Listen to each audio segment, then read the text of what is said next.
Adesso ho il piacere di dare la parola a Michela Murgia, prima donna Presidente della Regione Sardegna. Buonasera,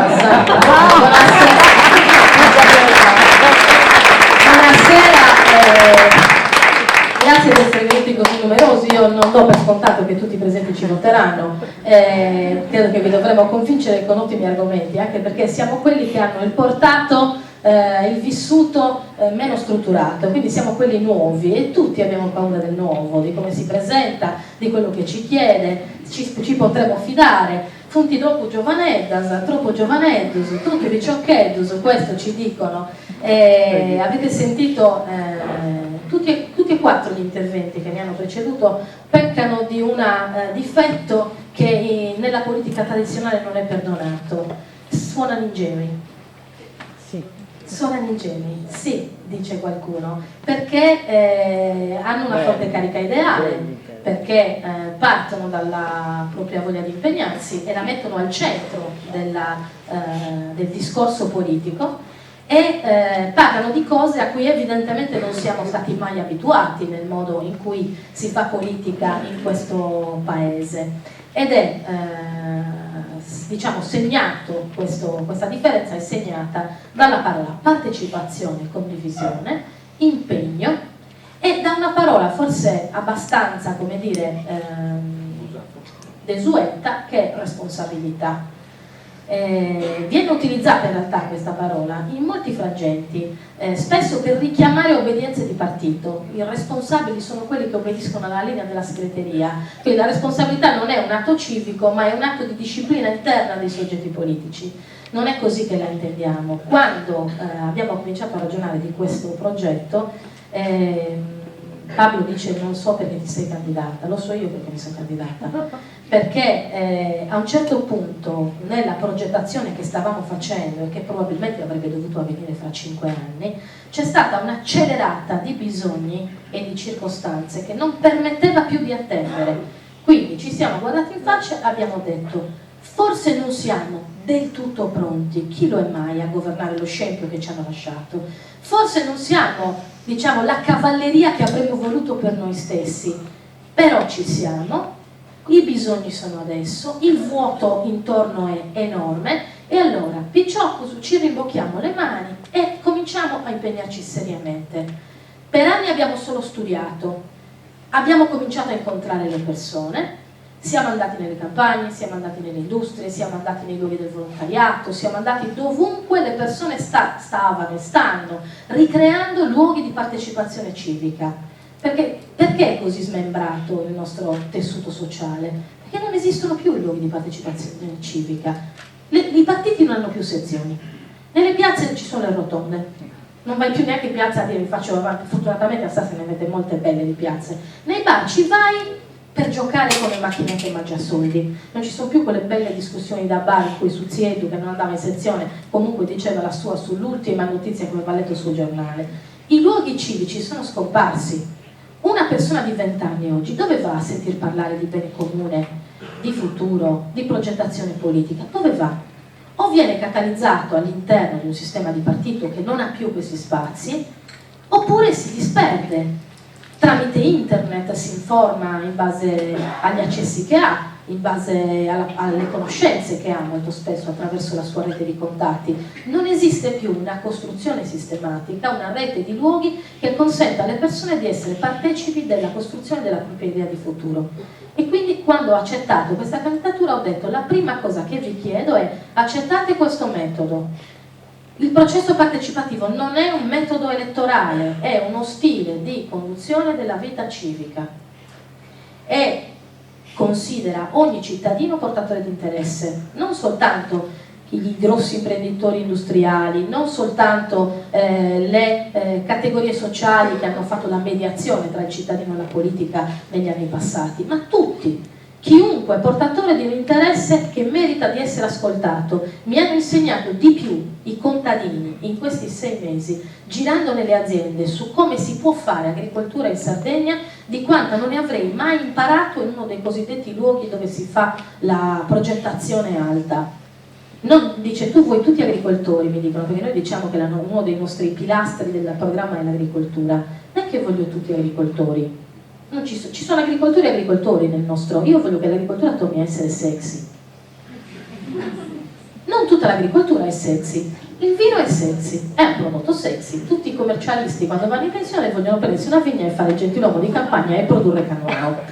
Nessuno vuole produrre patate. Io un commercialista che vuole dice quando vado in pensione mi metto un campo di patate. E poi la patata è molto, sì, vabbè, magari non perché pensavo alle patate di Gaboi che sono le mie preferite. Tutta l'agricoltura deve raccontare la cultura che c'è dietro. Il vino è riuscito a costruire una narrazione di territorio. Invece gli altri prodotti non ci sono riusciti. La narrazione di territorio non la deve costruire il singolo contadino, la deve costruire la politica che pianifica i modelli di sviluppo. Quali modelli di sviluppo abbiamo in mente? Sicuramente quello agricolo, ma quello culturale prima di tutti. Quello culturale. Abbiamo dimostrato in questa regione più e più volte, anche facendo, come dire, anomalia rispetto al sistema italiano in cui siamo iscritti, abbiamo dimostrato più e più volte che la cultura ci offre gli strumenti per ripensare i nostri modelli. Non sembra che sia così per i nostri governanti. Abbiamo assistito pochi giorni fa all'ennesimo taglio alla scuola, come se la scuola fosse una cosa che possiamo lasciare a margine, sarebbe come dire tagliare alla scuola in tempi di crisi è come dire risparmio sui semi in tempo di carestia. E poi cosa pianti? E poi cosa cresce se tu non lo fai? Ci sono economisti che forse in Italia sarebbero considerati ancora giovani ricercatori, che in America contribuiscono a costruire il pensiero, diciamo, economico di una delle economie che consideriamo di riferimento nel mondo, poi con tutti i difetti che può avere, però è sicuramente un'economia che ha una capacità di progettazione, di visione di quello che sta arrivando molto più strutturata, storicamente definita della nostra. C'è un economista che si chiama Moretti che a un certo punto scrive un libro in cui dice: le nuove geografie del lavoro ci dicono questo, che dove ci sono aziende che hanno un alto tasso di tecnologia, che producono tecnologia o che la usano nei loro processi, che hanno un forte tasso di innovazione nei loro processi produttivi, quelle aziende per ogni posto di lavoro che impiegano ne generano altri 5 nell'economia tradizionale. Significa che l'economia trainante del futuro è l'economia della conoscenza. E noi ci troviamo davanti a una classe dominante, non dico dirigente perché per essere dirigente bisogna sapere dove si sta andando, una classe dominante che taglia i costi, i finanziamenti alla cultura. E questo è uno dei primi aspetti. Per noi è molto importante rivedere il modo in cui in quest'isola ci si forma, non soltanto il modo in cui si acquisiscono titoli di studio, ma cosa si studia, come lo si studia e dove lo si studia. L'altra questione riguarda l'energia e i trasporti. Questo è un tema, tutti vi diranno che è importante l'energia e i trasporti. Qualcuno sta già anche tirando fuori delle idee geniali su come gestire il gap energetico delle nostre imprese, che pagano il 30% in più rispetto alla media delle bollette italiane, e anche le nostre utenze singole pagano il 30% in più, e quindi siamo tutti nella stessa barca, imprenditori e non imprenditori. Trovano soluzioni le più astruse. Dobbiamo produrre più energia, la dobbiamo produrre più col gas, no, più col carbone, dobbiamo metterci un altro cavo, suggeriscono le ipotesi più stralunate. Abbiamo un comparto da riformare e non lo riformano però, perché molti dei costi che noi paghiamo oggi dipendono dal modo in cui stiamo usando gli impianti di produzione. Vi faccio un esempio: questo 30% in più delle aziende, che in realtà è il 45% in più delle aziende lombarde, cioè un'impresa in Sardegna paga l'energia il 45% in più di un'impresa lombarda. E uno dice: come ne esci da questo? Com'è possibile che una regione come la nostra, che produce più energia di quella che consuma, la vende a una regione che consuma più energia di quella che produce, e ciò nonostante noi la paghiamo il 45% in più? Non è un mistero della fede, però in questi 5 anni, per non dire 10, per non dire 15, non sono ancora riusciti a spiegarci come mai questo prezzo non scende. Sarebbe stato sufficiente leggersi un documento che l'Autorità per l'Energia Elettrica e per il Gas ha prodotto nel 2012. In questo documento si deduce che una parte di questo, come dire, danno economico e di competitività delle nostre imprese si genera semplicemente dal modo in cui usiamo i transiti di energia in entrata e in uscita. Praticamente quando la produciamo in eccesso la vendiamo a basso costo, e quando invece siamo noi in deficit e la importiamo, la compriamo al massimo costo. Com'è possibile questo? Il gestore della rete, che si chiama Terna, il gestore di questi scambi Terna GRTN, dovrebbe essere vincolato da accordi con la regione che lo obbligano a rispettare l'interesse del comparto sardo, cioè la vendi quando il prezzo è alto e la compri quando il prezzo è basso. Com'è che avviene il contrario? Avviene il contrario perché nessuna politica chiede conto di questo obbligo, che è un obbligo di legge, cioè ci stanno usando come serbatoio energetico, una sorta di nuovo granaio, mettiamolo così, come serbatoio energetico per comparti esterni alla Sardegna che hanno ben altre esigenze energetiche. Perché lo stanno facendo? Perché glielo stiamo facendo fare. Non è che non ci sono le leggi, non è che non ci sono i modi per impedirlo, nessuno ne ha chiesto conto. E oggi, dopo 5 anni, vengono a dirci che hanno il piano energetico. E dove eravate negli altri anni? Mentre succedeva questo voi permettevate che succedesse, dove eravate? Mentre usciva ogni anno, spalmato sulle nostre bollette, adesso avremo 1,5 milioni in più di euro dovuto proprio a questo malfunzionamento del meccanismo di entrata e uscita. Quindi altri soldi sulle bollette di tutti. Provate a immaginarvi, ma se negli ultimi 20 anni le aziende lombarde avessero dovuto competere sul mercato sardo, sul mercato italiano, con il 45% in più di costi di energia, e le aziende sarde invece avessero pagato l'energia quanto l'hanno pagata in Lombardia, ma voi credete che il dislivello di sviluppo imprenditoriale sarebbe stato lo stesso? Perché qui pretendono che noi si parta dalla stessa linea per fare una corsa dove gli altri hanno le scarpe da tennis e noi abbiamo 2 blocchetti di cemento legati ai piedi. E chi vince così? Così si creano le leggende che i sardi non sono imprenditori, che le imprese sarde non sono competitive. Dovreo che non sono competitive, se le condizioni a cui dobbiamo competere sono queste, e queste condizioni chi le sta costruendo? Le ha costruite la nostra classe politica, non rispettando i suoi doveri di controllo, non pretendendo in forza dell'autonomia, senza neanche andare a cercare l'indipendenza, che io mica pretendo che questi siano indipendenti, sono nati legati mani e piedi. L'indipendenza verrà, ma non da quella generazione.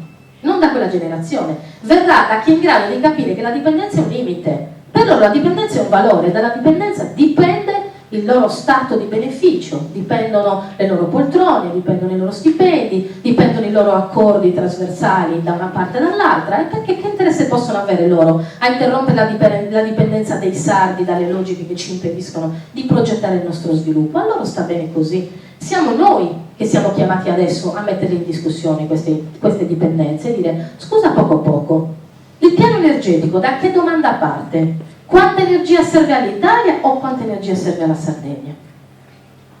Se parte dalla prima domanda è la domanda sbagliata e quindi il piano energetico è la risposta sbagliata, così come lo stanno facendo loro. La domanda è un'altra: quanta energia serve alla Sardegna? E 2 sottodomande: dove la vogliamo produrre e come la vogliamo produrre? Queste domande non se le poste nessuno in questi anni. Cosa credete, che il piano energetico non sia stato fatto perché se lo sono dimenticato? Non è stato fatto perché vivere nel Far West avvantaggia gli interessi di tutti.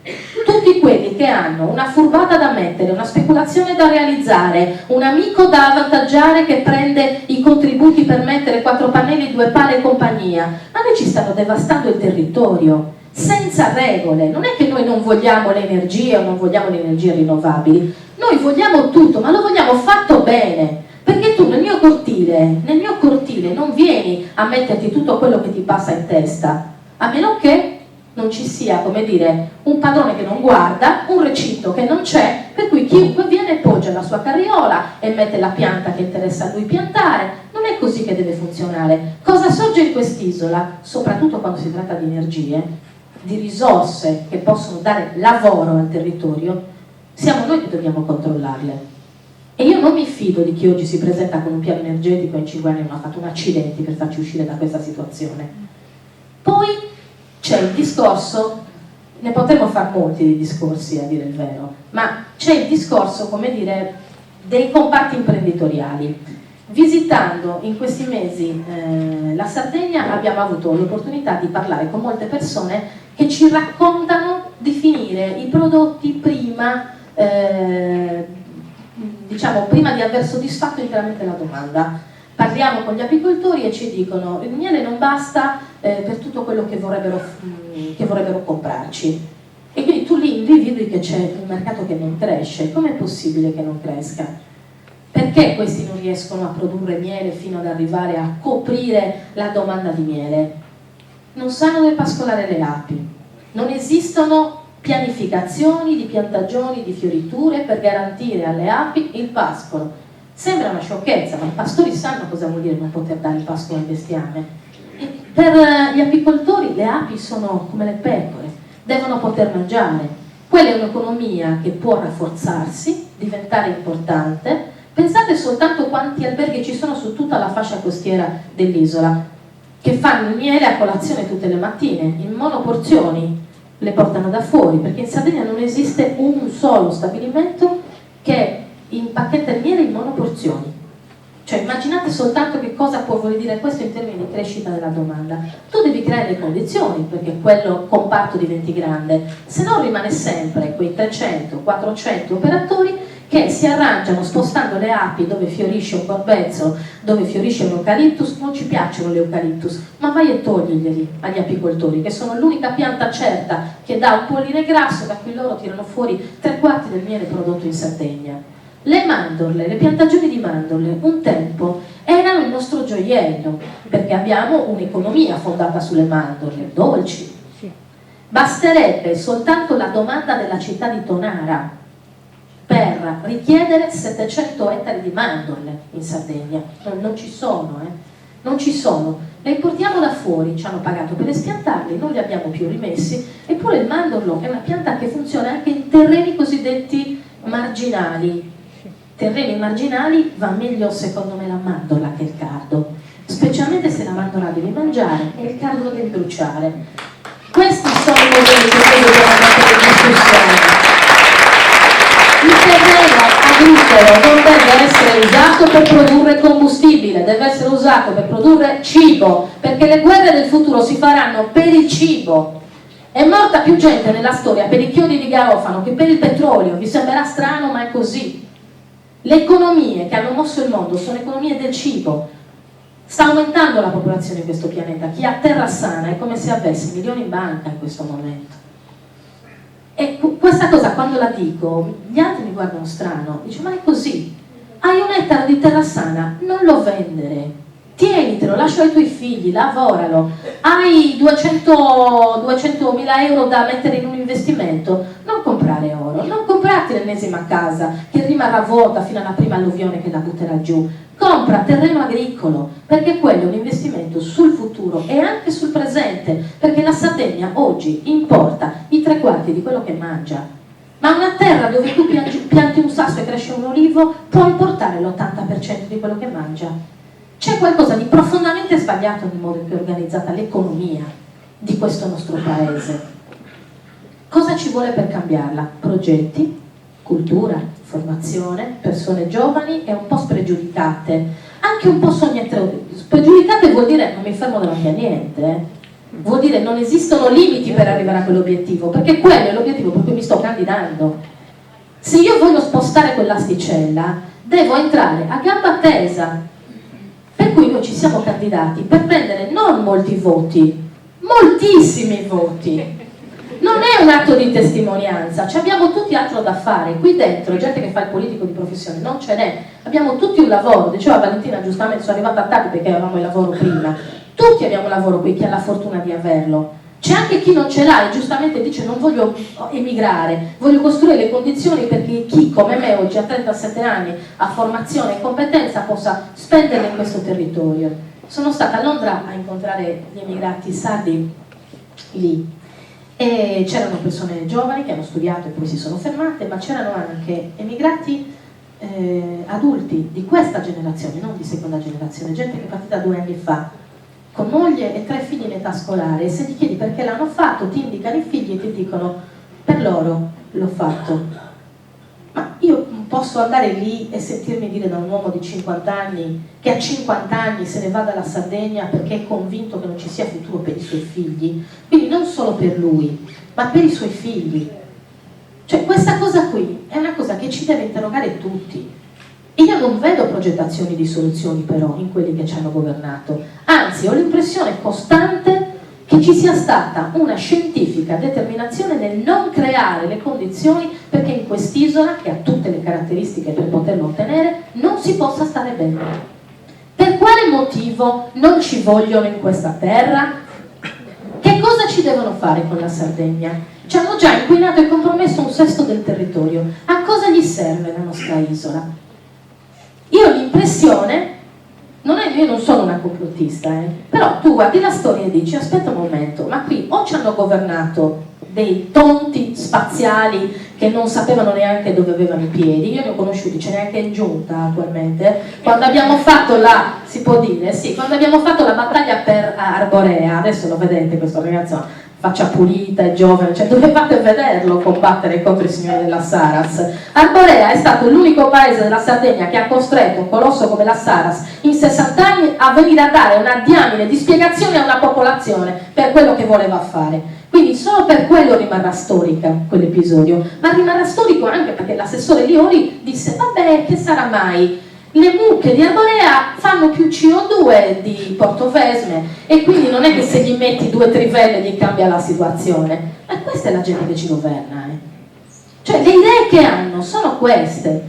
Bisogna capire perché comunque il gas ai sardi serve. Davanti a lui io e Paolo abbiamo chiesto al manager della Saras, che evidentemente non ha mai dovuto dare spiegazioni, quindi non era neanche molto abituato a mentire, ha detto la verità. Scusate, ma voi che interesse avete a trivellare un gas che non siete neanche sicuri di poter poi distribuire voi? E lui con candore ha detto, ma per il giacimento che si trova lì sotto, per noi vuol dire più o meno 10-12 anni di abbattimento dei costi di quello che bruciamo attualmente nelle nostre produzioni. Significa che noi risparmiamo 30 milioni di euro all'anno con il gas di Arborea. Quindi il signore della Saras ha detto all'assessore Liori che quel gas serviva alla Saras, non serviva ai sardi, e ciò nonostante l'assessore Liori anche oggi, dicendo che arriverà il piano energetico, ha continuato a ripetere che quel gas serve ai sardi. Questa io la chiamo presa per i fondelli. Quel gas non serve ai sardi, noi produciamo già più energia di quella che ci serve. Vogliono il nostro territorio per speculare e non glielo vogliamo più permettere. Per questo ci siamo preparati, per questo ci siamo messi insieme, per questo stiamo facendo questa pazzia di costruire dal basso un progetto completamente estraneo alle logiche che fino a questo momento ci hanno governato.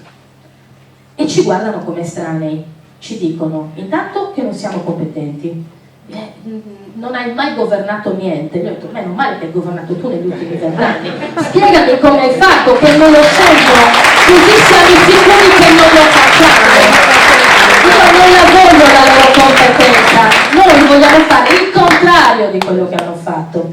Ci dicono, ma se non fate alleanze non andate da nessuna parte. Insomma, gli abbiamo anche raccontato quali sono state le offerte di questi mesi, ma non è che cioè il segretario del PD non ha mica detto non è vero che gliel'hanno fatta, ha detto se qualcuno è andato non l'ha fatto a nome del PD. Io gli avrei voluto dire grazie dottor Lai per aver ammesso che è a conoscenza del fatto che qualcuno lo ha fatto, ma lo stanno facendo con tutti, mica solo con noi perché siamo belli. 80 erano i posti in consiglio regionale, adesso sono diventati 60, vuol dire che qualcuno di quelli sta a casa. Allora cosa fanno? Fanno la loro lista di centro-sinistra e poi mandano 10, 5, 3 persone, coalizione per coalizione, per far entrare dalla finestra quello che non entra dalla porta. Quindi alla fine dei giochi quel numero lì loro contano di averlo lo stesso e vengono a dirtelo serenamente, guarda, le cose sono così, se pensi che ti convenga avere un 4-5% in più così magari vinci. Hanno sopravvalutato la nostra voglia di vincere, non è a queste condizioni che vogliamo arrivare a governare l'isola, perché noi abbiamo, il nostro nome è Sardegna Possibile. Se dovessimo adattarci alle regole che loro hanno sempre usato in questi anni, ci saremmo chiamati, non so, Sardegna passabile, un po' più giovani, un po' più bellini, non dico io che abbasso la media, un po' più giovani, un po' più preparati, faccine nuove, la saponetta volevano per lavarsi la faccia, ma noi non siamo sorti per questo.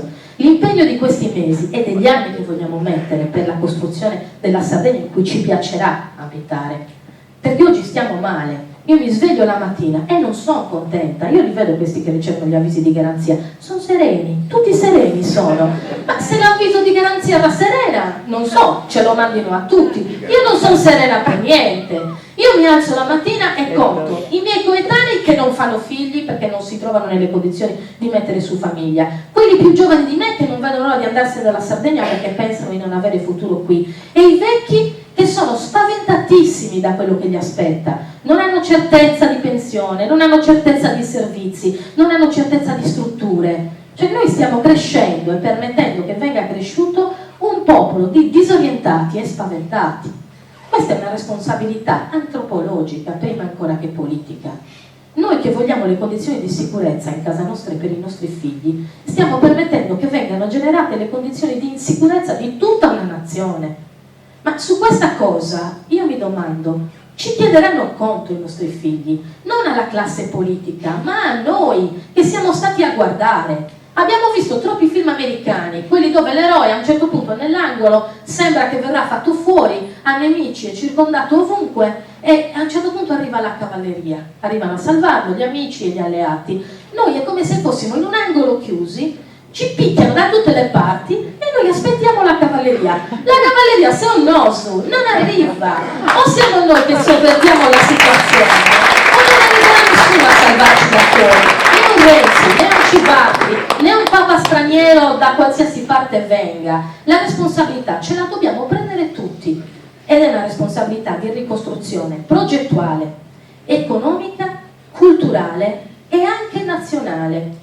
Perché fino a quando continueremo a considerarci la periferia di un altro Stato, tutto quello che ci faranno lo chiameremo lealtà istituzionale. E qui mi piace fare un nome, che è il nome di Renato Soru, una persona che stimo e che è stato forse l'unica persona che negli ultimi 20 anni ha dato, come dire, un governo di visione anche a quest'isola. Però non era un indipendentista Renato Soru. E cosa è successo quando è andato a bussare a Roma al governo amico per chiedere indietro le tasse che erano nostre, che avevamo versato e dovevano tornare, ma non tornavano ed erano milioni e milioni? Che cosa è successo? Romano Prodi gli ha detto, siamo stati che anche noi non te li diamo i soldi, abbi pazienza. Beh, uno dice, quando uno mi dice ho un debito e non posso pagarlo, gli dico, beh, intanto smetto di darti i soldi, vi risulta che abbiamo smesso di dargli i soldi?